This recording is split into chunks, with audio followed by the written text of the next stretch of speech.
안녕하세요. 주장은 명확해야 합니다. 명확하지 않은 주장은 논점 이탈과 물타기가 가능합니다. 올바른 토론을 할 수 없죠. 주장을 할 때는 핵심 주장 하나를 들어야 합니다. 동시에 A 주장과 B 주장을 하고 상황의 유분리에 따라 옮겨 다니면 안 되죠. 제 동생이 말을 기가 막히게 잘합니다. 대화 중에 가끔 제가 모순을 지적하면서 의문을 표할 때가 있는데요.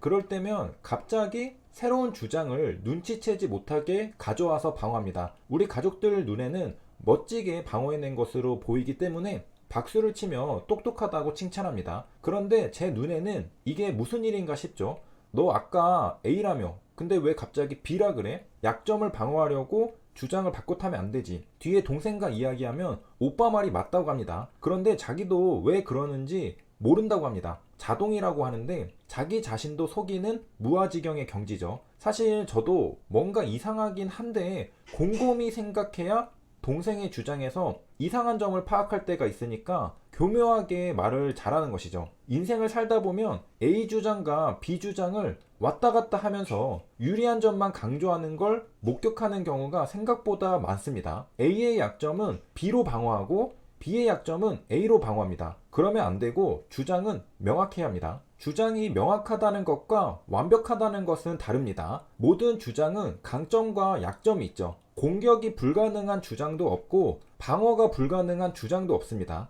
단지 설득력 있게 내 주장의 강점을 강조하고 약점을 잘 방어하면 그게 훌륭한 토론입니다.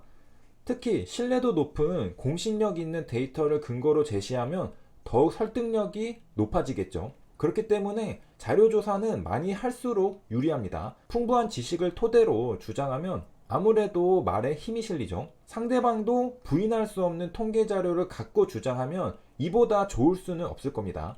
물론 끝까지 설득이 안 되는 경우도 많습니다. 사람은 이성적인 동물이 아니라 감정적인 동물이기도 하니까요. 그래서 상대방의 감정을 건드리지 않고 부드럽게 이야기하는 기술도 중요합니다. 인정할 건 인정해주고 공감할 건 공감해주고 자료를 들이밀면서 한번 바보라고 슬며시 설득해야 하죠. 그래도 설득이 안 되는 경우도 있습니다. 그건 아마도 데이터로 설득할 수 없는 더 상위 개념에서 합의가 이루어지지 않거나 입장 차이가 있기 때문일 겁니다. 예를 들어 유신론, 무신론에서 신이 있는지 없는지는 4차원 시공간의 논리도구로는 입증할 수 없죠. 서로의 주장이 끝없는 평행선을 달릴 뿐입니다. 칸트의 말처럼 신을 믿느냐 안 믿느냐는 전적으로 믿음의 영역입니다. 이런 분야는 설득하려는 노력 자체가 무의미합니다. 그래서 종교 이야기 하지 말라는 거죠. 근본적인 믿음의 근거는 입증할 수 없기 때문에 서로 답답해하고 침튀기며 주장하다가 결국 싸우니까요. 신이라는 고차원의 상위 개념은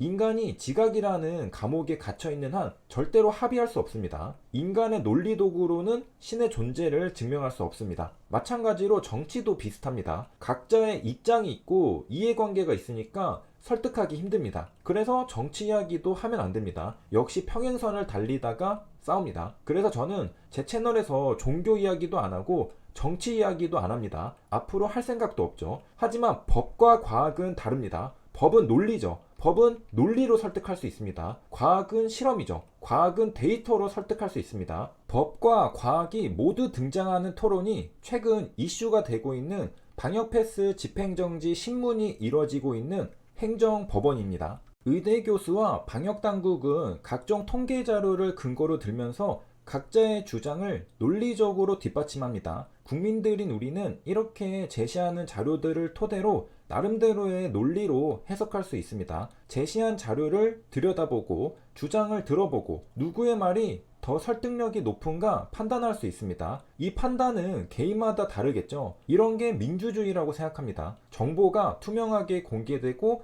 국민들이 판단할 수 있는 기회가 주어지고 각자의 목소리를 내는 것이 민주주의죠.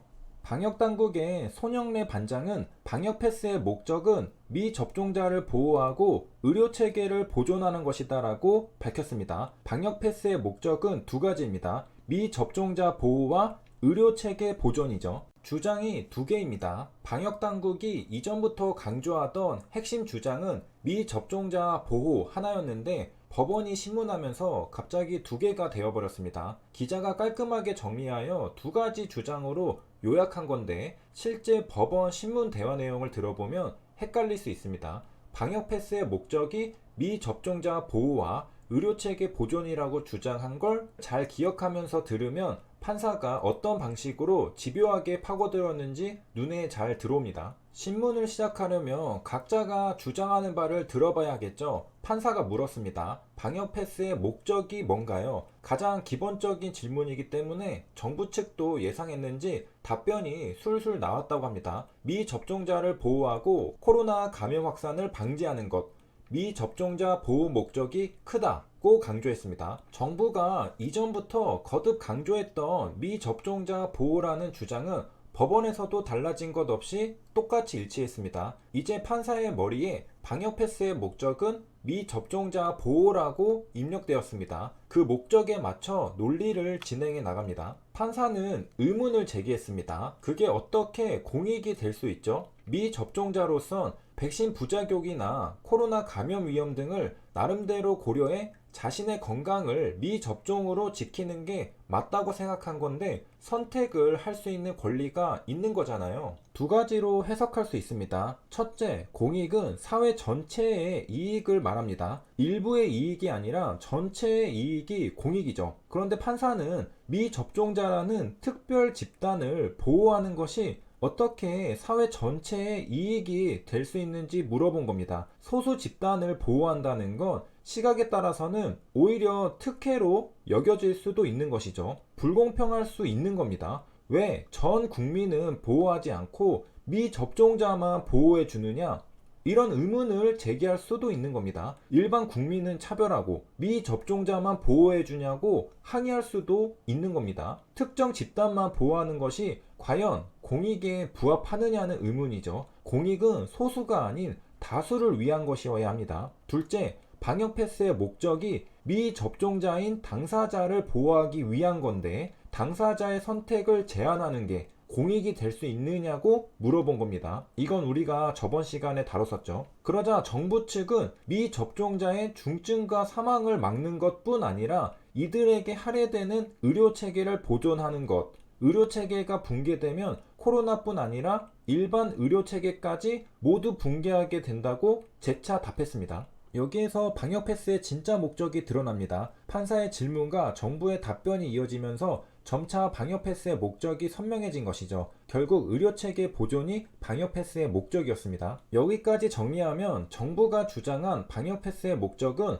결국 미접종자 보호와 의료체계 보존입니다. 두 가지죠.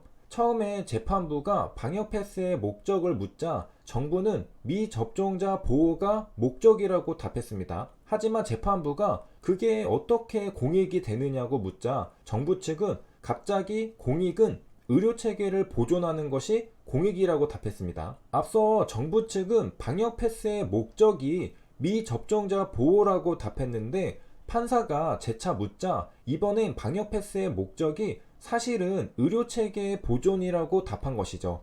의료체계의 보존은 공익이 될 수 있죠. 왜? 의료체계는 대한민국 전 국민이 사용하기 때문이죠. 전체 국민을 위한 것이니까 공익이 될 수 있죠. 미접종자 보호 목적은 공익이 될 수 없지만 의료체계 보존은 공익이 될 수 있습니다. 미접종자 보호라는 주장은 공익이 아니라는 점에서 약점이 있는데 의료체계 보존이라는 주장은 공익이라는 점에서 앞선 주장의 약점을 커버해 줄 수 있습니다. A 주장을 하고 약점을 공격당하니 B라는 주장을 통해 방어하는 것이죠. 미묘하지만 A 주장에 대한 방어를 A 주장에 대한 근거로 한 것이 아니라 B 주장으로 한 겁니다. 차라리 처음부터 의료체계 보존이라고 주장하면 좋은데 공격을 받고 방어가 불가능하니 진짜 속에 담아두고 있던 공익이 튀어나왔습니다. 아마도 방역당국의 입장에서도 이렇게밖에 할 수 없던 현실에 난감했을 겁니다.